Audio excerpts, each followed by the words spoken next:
Olá, seja bem-vindo e bem-vinda ao programa UFO no Plural. Hoje você confere a edição final de retrospectiva dos assuntos que foram destaque em outubro e novembro de 2016. O Centro de Ensino, Pesquisa, Extensão e Atendimento em Educação Especial, CEPAI-UFO, foi um dos temas do programa. Foram convidados para falar sobre o assunto a coordenadora do CEPAI, Eliamar Godoy, e a secretária do CEPAI, Maria Ivonete Ramos. Na época que o CEPAI foi criado, já estava em vigor uma série de legislação que já determinava a prioridade no atendimento da pessoa com deficiência em todos os locais, especialmente nas instituições educacionais.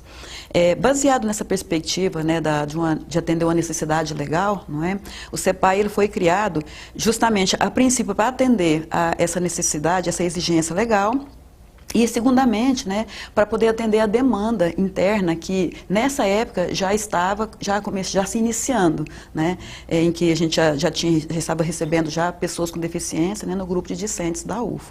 Então, em 2004, que foi quando foi criado o centro, atendendo, então, essa exigência legal, a demanda, a gente tentou buscar também um processo de englobar a tríade que compõe os princípios da universidade, que é a questão de articular ensino, pesquisa e extensão. Então, nessa perspectiva, a gente criou o CEPAI para poder, além de toda a necessidade na perspectiva da demanda, também desenvolver estudos e pesquisas que até então estava assim, bem inicial, bem começando mesmo. E, na verdade, o CEPAI, com o seu formato, com o seu processo de organização, ele foi, assim, um dos precursores do trabalho aqui, na verdade, em Minas Gerais. Então, hoje a gente tem muitas instituições que vêm de outras cidades, de outras instituições, para poder conhecer como que funciona, como que o CEPAI trabalha, quais são as ações. Na época, nós tínhamos apenas 3 alunos com deficiência na universidade. Era um aluno cego no curso de matemática, uma com baixa visão na história, que estava começando os estudos, e 2 na história, na verdade, um rapaz e uma moça. E era assim, foi um começo meio difícil porque, como Eliamar disse, a legislação estava surgindo naquela época, Então, estava buscando por profissionais, até aqui na universidade, a Procuradoria estava buscando profissionais que tivessem capacitação para atender as pessoas com deficiência, porque a legislação exigia isso. Então, na época aqui na universidade, eu era a única funcionária que tinha certificado de Libras, de Braille, E aí, com a chegada desses 3 alunos, eu fazia um trabalho voluntário aqui dentro da instituição. De fora eu trouxe para cá esse trabalho. Atendi esses 3 alunos de forma voluntária.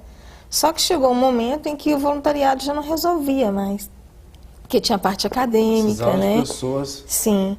E aí, então, nessas idas até Brasília, a nossa pró-reitora de graduação na época era a professora Vera Puga, ela foi buscando informações e foi sentindo a necessidade.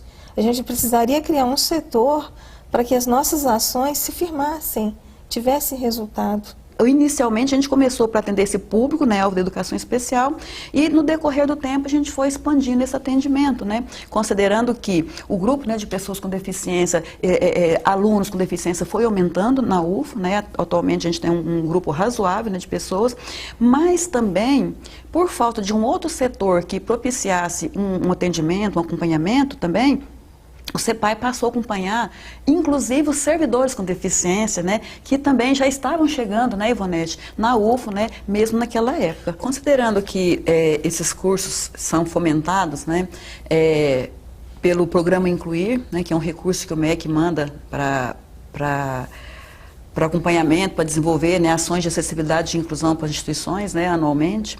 E considerando também que a gente tem diversos projetos que a gente submete, buscando aí recursos financeiros, um dos grandes projetos nossos que foi aprovado é o ProExt, um programa que é previsto nesse programa uma série desses cursos. Então, considerando que a gente já consegue esse recurso para poder desenvolver esse processo de formação, isso significa que esses cursos são todos totalmente gratuitos.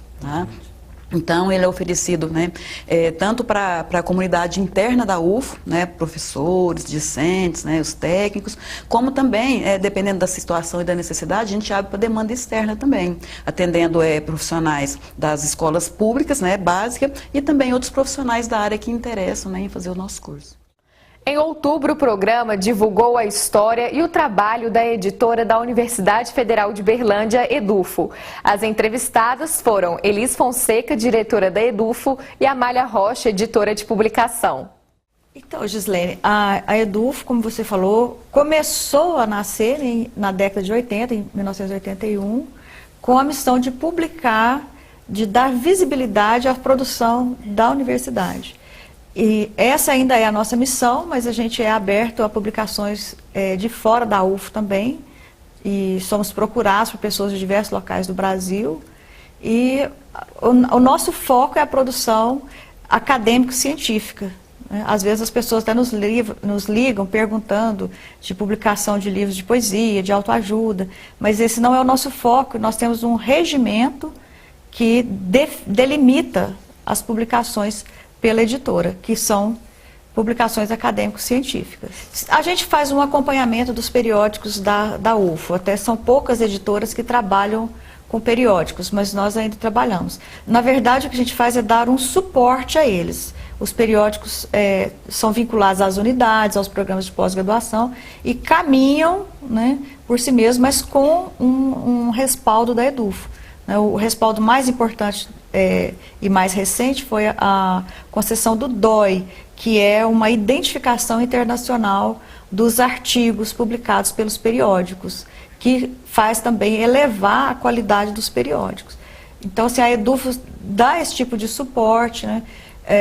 A questão do CER, que é o Sistema Eletrônico de Editoração de Revistas, que também a EDUFO fornece por meio, inclusive com uma parceria com o CTI, né, que também é parceiro, né, do desenvolvimento das revistas eletrônicas, né. A gente, só para lembrar que a gente é associada à ABEC também, que é a Associação Brasileira de Periódicos Científicos, de Editores Científicos, né? E a gente, com isso, a gente tem dado treinamento aos editores. A gente fez uma associação, parceria com a biblioteca, e as bibliotecárias têm nos auxiliado, viajado e trazido treinamento. Isso é meio que novo, a partir desse ano que a gente tem feito isso, mas assim, os editores dos periódicos da UFO têm visto isso com muito bons olhos. Essa ideia do e-book, além de reduzir os custos, vamos assim dizer, com a impressão, também é para seguir nesse novo contexto que nós vemos de convergência midiática, que as pessoas de fato estão mais ligadas, se comunicam bastante na internet? Sim, o e-book, na verdade, ele tem, acho que 4 frentes. Primeiro é a internacionalização do conhecimento. Segundo, é o gasto mesmo, né? Porque é muito caro imprimir livros. E muitas obras não saem. Sendo que quando ela está online, ela sai com muito mais facilidade. E terceiro, até o próprio meio ambiente. Tem horas que a gente não sabe para onde que a gente vai mandar obras que não saem. Então isso gera um problema grande. Então essa tendência de internacionalização, ela tem pego a maioria das universidades de surpresa, e a gente tem que entrar. Em falando em internacionalização, inclusive, a gente já fez uma parceria com o pessoal da Salamanca, então a gente vai passar a publicar algumas obras em espanhol. Então a gente tem uma coedição com essas pessoas e a gente vai entrar numa parceria com o Itamaraty para distribuir algumas obras, pelo menos aqui nos países da América Latina. Ficar no impresso, mas também estender o trabalho para o meio virtual. Vocês encontraram aí um novo mercado também? Um novo universo de leitores? Sim, a gente percebe que é uma tendência, né? A gente tem que seguir as tendências. Apesar de a gente acreditar que ainda há leitores que preferem o livro físico, a gente sabe que muita gente já está totalmente envolvida na leitura em tablet, em computador, em celular. E isso vai facilitar muito, como a gente já falou, esse processo de internacionalização. falando em vendas, como que o público tem acesso a essas obras dos autores, né, da EDUFA? Existe um local físico em que as pessoas podem ter contato com essas obras? Sim, existe a nossa livraria no bloco 3Q, né? As obras estão expostas lá. E também existe a nossa livraria virtual, que as pessoas acessam o nosso catálogo e podem fazer as compras de qualquer lugar que a gente despacha pelo correio. Outro tema divulgado no programa foram os projetos e cursos de extensão da Faculdade de Gestão e Negócios da UFO. Falaram sobre o tema a coordenadora de pesquisa da FAGEM, Cíntia Medeiros, e o coordenador do mestrado profissional da FAGEM, José Eduardo Lopes. Nós tivemos recentemente, há um ano, cursos de gestão de empreendedorismo social. Então, foi quase um MBA em empreendedorismo social, e nós tivemos vários módulos, então os participantes poderiam se inscrever em cada um dos módulos. E nós tivemos módulos com salas lotadas, com mais de 40 pessoas participando, e nós tivemos desde marketing aplicado a empreendimentos sociais, logística, gestão de pessoas. Então esse foi um dos cursos que recentemente teve a maior demanda, a maior procura por participação, isso voltado para a comunidade.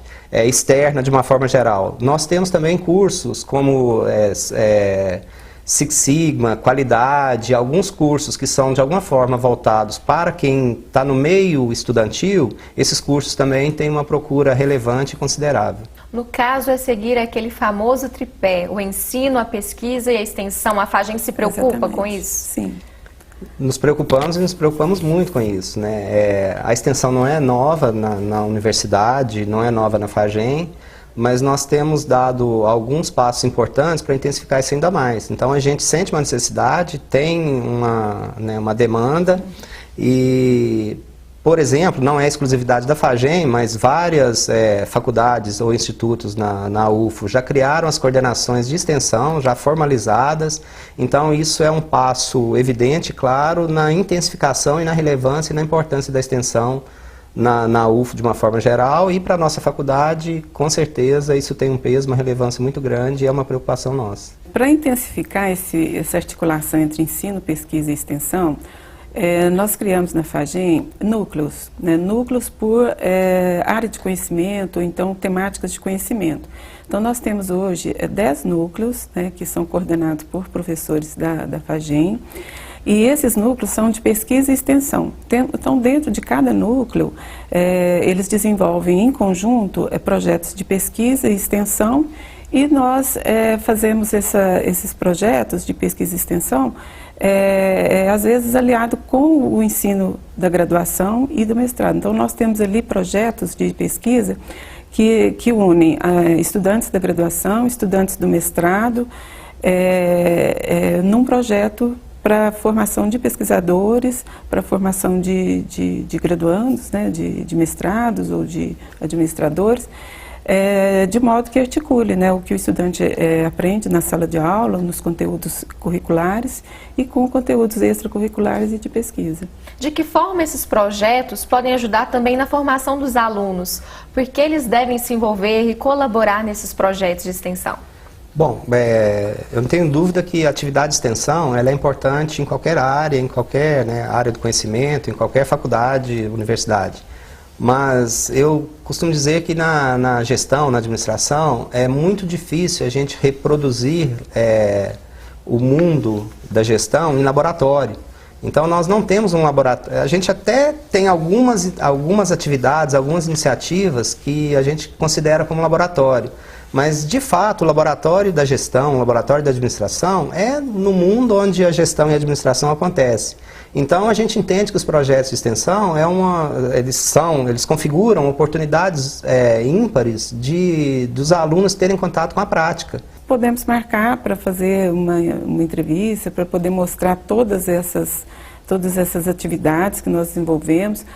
A maioria dos núcleos tem vínculos com outras instituições em São Paulo, como a FGV, Mackenzie, até fora do país, no Chile.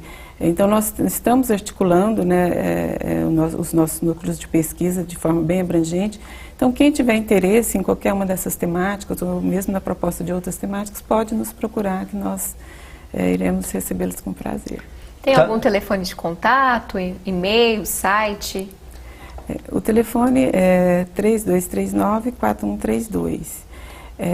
E na nossa página, né, fagem.uf.br, nós temos os e-mails, né, do corpo docente, e estamos também inserindo essas informações dos núcleos na página, e aqueles interessados podem enviar e-mail, né, para o docente indicado na página. Alguma recomendação a mais? É importante ressaltar que, na verdade, as pessoas que se interessarem, tanto por terem demandas, por terem necessidades, quanto por participarem dos projetos. Então, é uma prerrogativa que tenha a participação, que tenha a comunidade envolvida nos projetos de extensão. Então, tanto se tem a necessidade, a demanda de algum projeto, de algum desenvolvimento, quanto participar dos projetos em curso, ou propor projetos em cursos para outros beneficiários.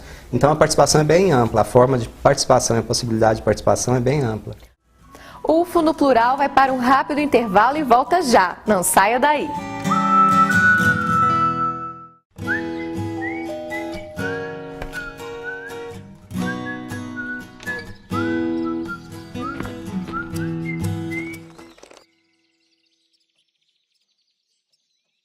Nossa, do jeitinho que eu imaginava. Ele vai ajudar na construção da primeira etapa da Unidade 2 do Hospital do Câncer em Uberlândia. Ajude você também. Ligue 0800 34 2062 e doe.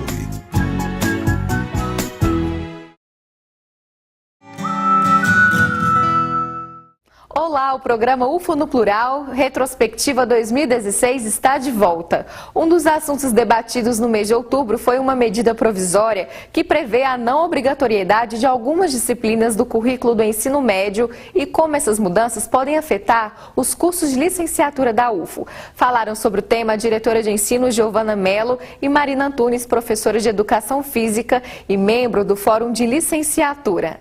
É uma medida provisória que inicialmente ela prevê uma mudança na LDB, que é a Lei de Diretrizes e Bases da Educação Nacional.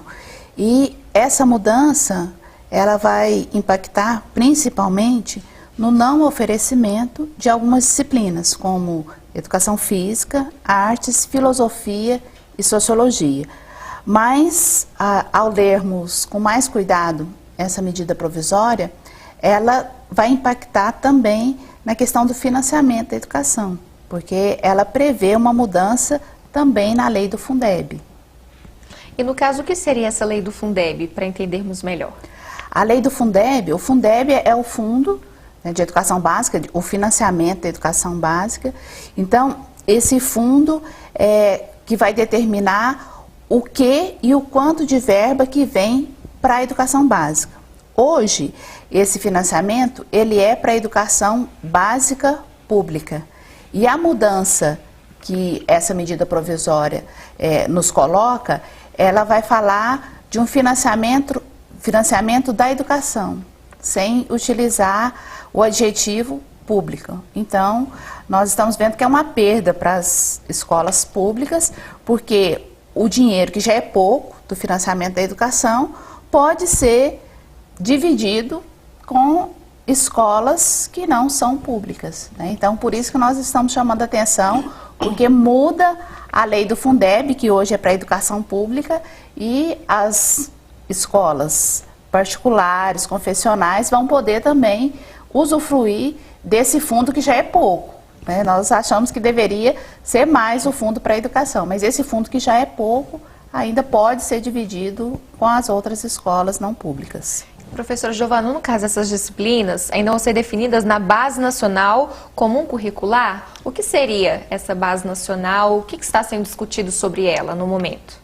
Sim, a discussão, né, da Base Nacional Comum Curricular, ela já ocorre, né, no início do ano nós tivemos um grande seminário aqui, convidamos professores e a comunidade, né, toda a comunidade universitária, para que pudéssemos fazer uma ampla discussão, né, a respeito dos encaminhamentos referentes à construção da Base Nacional Comum Curricular. já naquele momento percebíamos muitos problemas, não é? A UFO elaborou um documento por meio do seu fórum de licenciatura, articulado com as redes tanto municipal quanto estadual. Esse documento foi encaminhado ao MEC, porque já detectamos, né, vários problemas.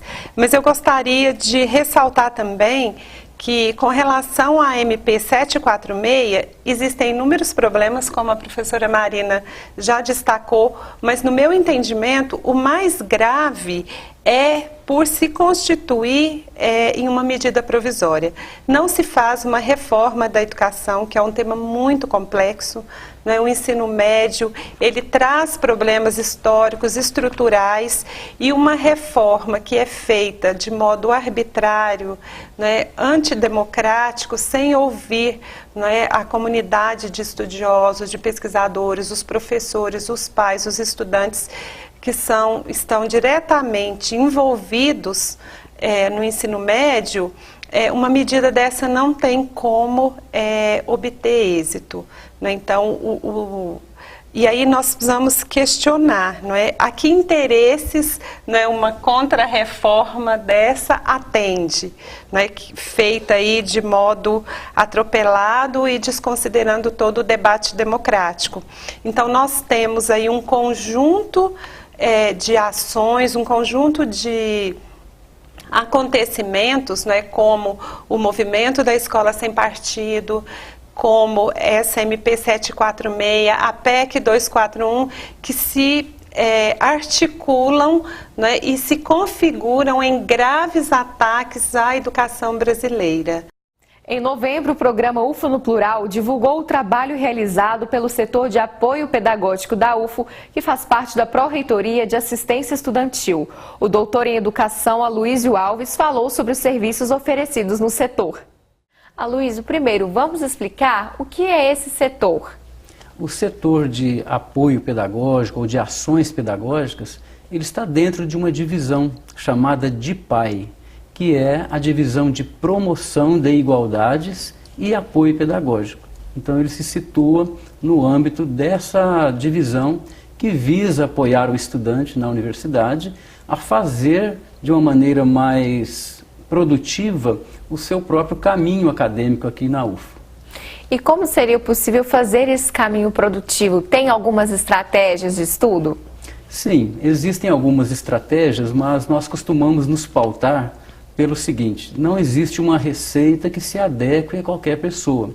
Cada ser humano, cada estudante, ele tem uma maneira diferente de construir o seu aprendizado, o seu modo de estudar, o seu modo de pesquisar.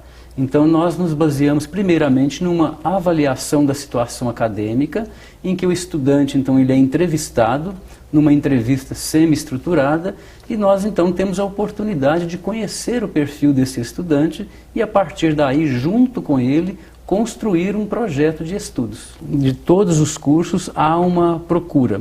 Entretanto, nós percebemos assim um movimento maior por parte das exatas, mas as humanas, as biomédicas e as outras áreas também têm nos procurado. Então é bem variado. Sem contar também que o perfil do estudante na UFO, ele não é só formado por jovens. Nós temos aí aproximadamente 2% dos matriculados que são pessoas que estão na terceira idade. Portanto, são demandas ainda bem diferenciadas das dos jovens. Nós temos um programa já definido, que foi definido juntamente com o pedagogo